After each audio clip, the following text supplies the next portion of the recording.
Hello everyone, welcome to all of you. First of all, I would like to tell you that those people who are new on this channel, please subscribe to my YouTube channel Gunjan Sharma Biology Foundation. Today's video related with Fundamental Unit of Life, 5th chapter of 9th class. Hope you like the video. After watching the video, please write your feedback in comment section. So let's start today's video. Today we discuss about the centrosome, vacuoles, and after that we discuss about the differences between plant and animal cell. Centrosome, it is a small naked organelle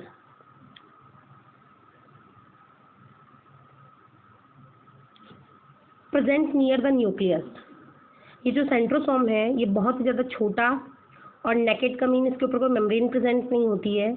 ये जो है nucleus के just पास में present होता है और ये animal and some lower plants, लगभग सभी एनिमल्स में प्रेजेंट होगा, बट ऑल ओवर 100% प्लांट्स में ना होकर कुछ लोअर प्लांट्स जो होते हैं, आपको पता है प्लांट्स के 5 डिविजन्स हैं. Number 1 Thallophyta, then bryophyta, then pteridophyta, then gymnosperm, then angiosperm. तो इसमें जो थैलोफाइटा, ब्रायोफाइटा और टेरिडोफाइटा है, इनको लोअर प्लांट्स के नाम से जाना जाता है. तो यहाँ पर हम बात कर रहे हैं कि सेंट्रोसोम की प्रेजेंस कहाँ कहाँ होगी. तो सेंट्रोसोम जो है ऑल ओवर एनिमल सेल्स में होगा, बट जो प्लांट सेल्स हैं उनमें वो लोअर प्लांट्स में ही अवेलेबल होगा. It is discovered by von Beneden. इसको डिस्कवर किया था वॉन बेनेडन जो साइंटिस्ट थे, उन्होंने लगभग 1883 में, एंड डिस्क्राइब्ड एंड नेम्ड, और इसकी संरचना का वर्णन और इसका जो नामाकरण मीन इसका जो नेमिंग प्रोसेस है वो किया था 1888 में थियोडर बोवेरी ने. तो 2 साइंटिस्ट को आपको यहाँ पे मेंशन करना है. नंबर 1 जो है वो है वॉन बेनेडन और सेकंड जो है थियोडर बोवेरी. एक साइंटिस्ट ने इसको डिस्कवर किया, दूसरे ने इसको डिस्क्राइब और इसका नॉमेनक्लेचर किया. डिस्कवर करने वाले थे वॉन बेनेडन, ईयर था 1883, और जो डिस्क्रिप्शन ऑफ जो नेमिंग प्रोसेस की वो की थियोडर बोवेरी ने 1888 में.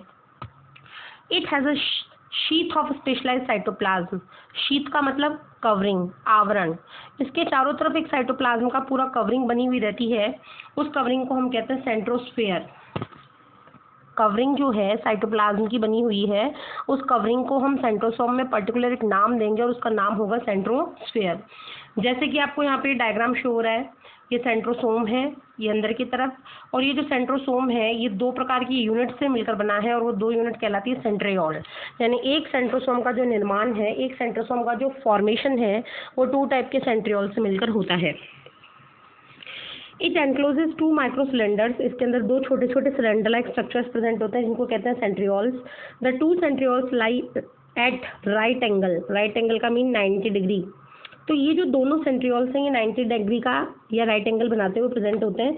Each centriole has 9 triplet. Her centriole के अंदर 9 ट्रिपलेट होते हैं. 9 ट्रिपलेट का मतलब छोटी छोटी ये जो ये दिख रही हैं आपको 3-3 के ग्रुप दिख रहे हैं. ये 3-3 के जो ग्रुप हैं ये 9 होते हैं. तो 1 2 3 4 5 6 7 8 9 इस तरीके से. तो ये 2 यहाँ पे सिलेंडर लाइक स्ट्रक्चर्स आपको दिख रहे हैं और हर सिलेंडर के अंदर 9 जो है ट्रिपलेट्स हैं. ट्रिपलेट्स का मतलब 3 का समूह है. ये प्रेजेंट कैसे होते हैं? Obliquely on the periphery. Periphery का मतलब बाहरी सतह के ऊपर ऑब्लिक ये प्रेजेंट होते हैं. फंक्शंस की बात करें सेंट्रोसोम में, तो पहला जो फंक्शन है वो है centrosome divides before cell division. Cell division के पहले सेंट्रोसोम डिवाइड हो जाएगा और डिवाइड होकर ये क्या करेगा, सेंट्रोमियर्स बनाने में हेल्प करेगा आगे जाके. सेकंड है दे फॉर्म एस्ट्रल स्पिंडल्स. ये आगे जाकर स्पिंडल्स भी बनाएगा और स्पिंडल्स जो हैं वो कहाँ पर काम में आते हैं? सेल डिवीजन्स में काम में आते हैं.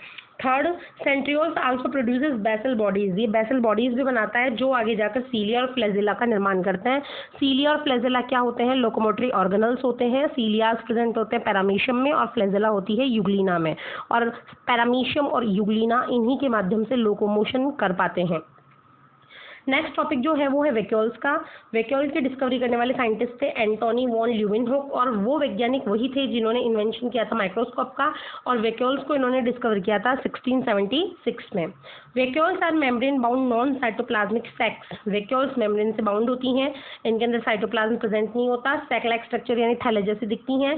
कंटेन नॉन लिविंग सॉलिड और लिक्विड. इनके अंदर नॉन लिविंग सॉलिड भी हो सकता है, लिक्विड भी हो सकता है. मेटल्स ये मेटल्स नहीं है, मिस प्रिंटिंग है यहाँ पर। Vacuoles are of 3 types. आगे जाकर वैक्यूल्स जो है वो 3 टाइप की हो जाती हैं। नंबर 1 है इसमें सैप वैक्यूल। सैप वैक्यूल के बारे में हम देखेंगे। They are the common fluid filled vacuole. Sap vacuole वो वैक्यूल होती हैं, वो थैला होता है जिसके अंदर फ्लूइड भरा हुआ रहता है, कोई भी लिक्विड अमाउंट भरा हुआ रहता है। Which occur in both plant and animal cell. और ये दोनों में ही होता है, चाहे वो प्लांट हो चाहे एनिमल हो। In animal and young plant cells sap vacuoles are small. जो भी एनिमल और यंग प्लांट सेल्स हैं उनके अंदर सैप वैक्यूल बहुत ही छोटी होती है, लेकिन जैसे जैसे प्लांट मैच्योर होता है ये वैक्यूल भी अपने वॉल्यूम को लार्ज करती जाती है और सेंट्रल वैक्यूल लगभग 50 to 90% जो वॉल्यूम है उसको कवर कर लेती है। और एक प्लांट सेल के अंदर 50 से लेकर 90% जो पूरा एरिया है वो वैक्यूल के थ्रू ही कवर किया जाता है। तो ये डायग्राम आपको शो हो रहा है, यहाँ पे बीच में वैक्यूल शो की गई है। देखिए इसमें आप बाकी के ऑर्गेनल्स का वॉल्यूम कितना है और अकेले वॉल्यूम वैक्यूल का कितना वॉल्यूम है। तो वॉल्यूम इसका होता है 50 to 90%। The covering membrane of the SAP vacuole is called tonoplast. Most important question है ऑब्जेक्टिव कि जो आपकी वैक्यूल है उसकी जो आउटर मेम्ब्रेन है वो क्या कहलाती है, तो वो कहलाती है tonoplast. The fluid content of the vacuole is called cell sap. इसके अंदर जो फ्लूइड भरा हुआ रहता है उसको हम कहते हैं सेल सैप, यानी कि कोशिका का रस। SAP vacuoles store salt. ये लगभग कभी कभी साल्ट को स्टोर करती हैं, शुगर को स्टोर कर लेती हैं, अमीनो एसिड्स को स्टोर करती हैं, ऑर्गेनिक एसिड्स को स्टोर करती हैं और कभी कभी प्रोटीन्स को भी ये स्टोर करने का काम करती हैं। सेकेंड जो वैक्यूल्स हैं वो है food vacuoles. In some single cell organism like amoeba and amoeboid cells of the higher animal. Single cell organism होते हैं जैसे कि अमीबा है, या हमारे बॉडी में ऐसी कोई सेल्स है जो अमीबा की तरह बिहेव करती हैं, जैसे कि हमारे WBC है वो अमीबा की तरह बिहेव करती हैं। The sex containing ingested food. तो इनके अंदर थैले पाए जाते हैं, सेक्स पाए जाते हैं जो क्या करते हैं, फूड को इंजेस्ट करते हैं, अपने अंदर लेते हैं। और ये जो सैक के अंदर भरा हुआ फूड होता है वो लाइसोसोम के साथ में फ्यूज हो जाता है। और आपने पढ़ लिया है इसी चैप्टर में लाइसोसोम क्या होता है, सुसाइडल बैग्स होते हैं जिनके अंदर हाइड्रोलाइटिक या डाइजेस्टिव एंजाइम्स भरे रहते हैं। इन एंजाइम की सहायता से ये फूड जो है फूड वैक्यूल्स का डाइजेस्ट हो जाता है। Digestion occur inside the food vacuole. और इस तरीके से हम ये कह सकते हैं कि फूड वैक्यूल के अंदर फूड का डाइजेशन होता है, किसकी हेल्प से, लाइसोसोम की हेल्प से।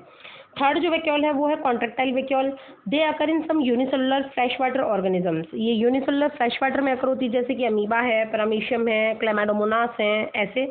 The vacuoles are specialised to collect liquid from the cell. ये क्या करती हैं, एक्सेसिव अमाउंट में जो लिक्विड हो जाता है, जैसे कि ह्यूमन बीइंग में अगर बॉडी के अंदर एक्सेसिव अमाउंट में लिक्विड होगा तो हमारी किडनी ऑस्मो रेगुलेशन करेगी। तो same to same amoeba, paramecium और क्लैमाइडोमोनास के अंदर जब फ्लूइड का अमाउंट बढ़ेगा तो ऑस्मो रेगुलेशन करने का जो हेल्प करेगी वो होगी कॉन्ट्रेक्टाइल वैक्यूल्स। ये क्या करेंगी, swell up, rise to the surface and burst to release their content. ये उस लिक्विड को एब्जॉर्ब करेंगी, स्वेल अप यानी अपने वॉल्यूम को स्वेल कर लेगी, फुला लेगी, फूल कर सरफेस के पास में आएगी और सेल की सरफेस के पास में आकर बस्ट यानी कि फट जाएगी और पूरा का पूरा लिक्विड बॉडी के बाहर निकल जाएगा। इस तरीके से हम ये कह सकते हैं कि ये जो कॉन्ट्रेक्टाइल वैक्यूल है वो दो फंक्शन करती है। पहला तो फंक्शन होता है ऑस्मो रेगुलेशन का, ऑस्मो रेगुलेशन का मतलब इसके ऑस्मोटिक बैलेंस को कंट्रोल करना। और सेकंड होता है इसका काम एक्सक्रीशन, यानी ये जितना भी वेस्ट प्रोडक्ट है वो भी बाहर निकालती है। तो फंक्शन की बात करते हैं वैक्यूल्स की। अभी अभी हमने देखा कि इसका फंक्शन है ऑस्मो रेगुलेशन और एक्सक्रीशन करना। दूसरा है स्टोरेज। किसी भी पर्टिकुलर फूड को अगर स्टोर करना है तो फूड वैक्यूल बन जाएगी। Dump house of cellular waste, जैसे कॉन्ट्रेक्टाइल वैक्यूल ने क्या किया, एक्सक्रीशन किया, वेस्ट प्रोडक्ट्स को बाहर निकाला, तो ये डंप हाउस भी होते हैं क्योंकि इसके द्वारा वेस्ट प्रोडक्ट्स को बाहर फेंक दिया जाता है। फूड वैक्यूल फॉर्मेशन, इसके द्वारा फूड वैक्यूल का फॉर्म होता है। टर्जिडिटी एंड रिजिडिटी, कोई भी प्लांट सेल, कोई भी एनिमल सेल एकदम से स्वेल कंडीशन में टर्जिड, फूली हुई दिखाई देती है, रिजिड कठोर दिखाई देती है। तो वो क्यों दिखाई देती है, वो प्रेजेंस ऑफ वैक्यूल्स के कारण दिखाई देती है। एब्जॉर्प्शन ऑफ वाटर, ये क्या करती हैं, वाटर को भी एब्जॉर्ब करके रखने का काम करती हैं। नेक्स्ट उसके बाद में हम बात करें डिफरेंसेस की, किस किस के बीच में प्लांट और एनिमल सेल की। ये चैप्टर का लास्ट टॉपिक है। इसी के साथ हमने 5th चैप्टर को दी एंड करेंगे और नेक्स्ट जो हमारा वीडियो बनेगा वो रिलेट होगा टिश्यू चैप्टर जो 6th चैप्टर है उससे। तो डेफिनेशन आपको डिफरेंसेस आसानी से समझ में आएंगे क्योंकि आपने पहले भी इसको प्रीवियस क्लासेस में पढ़ रखा है। इस चैप्टर में भी मैंने आपको हर बात को थोरोली समझाया, तो आपको ये सारी बातें इजीली क्लियर हो जाएंगी, क्लैरिफाई हो जाएंगी। एनिमल सेल की बात करें तो सेल वॉल जो होती है एनिमल में एब्सेंट होती है, प्लांट में प्रेजेंट होती है और बनती किसकी है, सेलुलोज की। शेप की बात करें तो एनिमल लगभग राउंड शेप में आता है, इरेगुलर शेप में आता है और ये रेक्टेंगुलर, ये आपको दिख रहा है, ये रेक्टेंगुलर आयताकार और ये कैसा आ रहा है, राउंड शेप। नेक्स्ट उसके बाद में वैक्यूल्स की बात करें तो जो एनिमल सेल है इसमें वन और मोर हो सकती हैं, बट वो कैसी होंगी, स्मॉल होंगी। लेकिन यहाँ पर प्लांट सेल में देखिए वन ही होंगी और वो कैसी होगी, लार्ज होगी। ये दिखा रखा है आपको, वन है और ये कैसी है, लार्ज। यहाँ पर वैक्यूल्स बहुत ज़्यादा हो सकती हैं, अलग अलग हो सकती हैं। नेक्स्ट उसके बाद सेंट्रियोल्स एनिमल सेल में प्रेजेंट होंगे लेकिन प्लांट सेल में लोअर प्लांट्स में प्रेजेंट होंगे। क्लोरोप्लास्ट एनिमल में क्लोरोप्लास्ट नहीं होगा, जबकि प्लांट सेल में क्लोरोप्लास्ट होगा, क्योंकि प्लांट अपना फूड खुद बनाता है, ऑटोट्रॉफ होता है। नेक्स्ट उसके बाद में बात करें हम प्लास्टिड्स की, तो प्लास्टिड्स की बात की जाए तो वो एनिमल में एब्सेंट है और प्लांट्स में क्या है, प्रेजेंट है। प्लाज्मा मेम्ब्रेन की बात की जाए तो इसमें एनिमल सेल में सिर्फ सेल मेम्ब्रेन है, जबकि प्लांट सेल में सेल वॉल के साथ में सेल मेम्ब्रेन है।